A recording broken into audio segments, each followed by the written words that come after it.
Genèse 18, 1 à 2. L'Éternel apparut à Abraham. Il leva les yeux, et voici 3 hommes étaient debout près de lui. Sous les chênes de Mamré, Abraham accueillit 3 visiteurs dont la présence portait la signature du ciel. Sarah, depuis la tente, écoutait tandis que le repas était servi avec empressement. Alors l'un des messagers déclara « L'an prochain, Sarah aura un fils. » Un souffle d'étonnement, un rire discret, et la promesse de Dieu descendit sur leur demeure.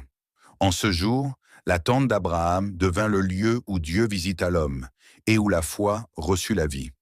Dans la chaleur ordinaire d'un jour comme les autres, Abraham leva les yeux et vit Dieu approcher.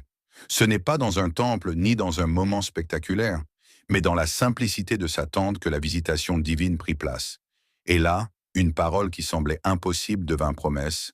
Sarah aura un fils. Dieu ne choisit pas toujours les lieux extraordinaires pour parler. Parfois, il visite les cœurs disponibles, les maisons ouvertes, les pas fatigués mais fidèles. Ce moment rappelle que la présence de Dieu n'arrive jamais par hasard et que même lorsque nos attentes semblent mortes, sa parole reste vivante. Ce récit est un appel pour toi. Garde les yeux levés, car Dieu peut visiter ta vie au moment où tu t'y attends le moins. Ouvre ton cœur comme Abraham ouvrit sa tente et laisse Dieu entrer dans ce qui te semble ordinaire. Crois encore, même si tout en toi pense que c'est trop tard. Ce que Dieu promet, il l'accomplit au temps fixé. Ne méprise pas les petits commencements. C'est dans un repas simple et un accueil humble que la promesse est descendue. Souviens-toi, là où Dieu passe, la vie se lève.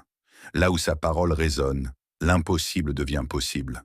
Que cette visitation te rappelle que Dieu n'a pas fini d'écrire ton histoire. Cette histoire est fascinante.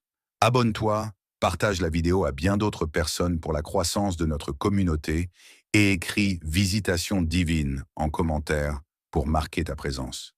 Paix de Dieu.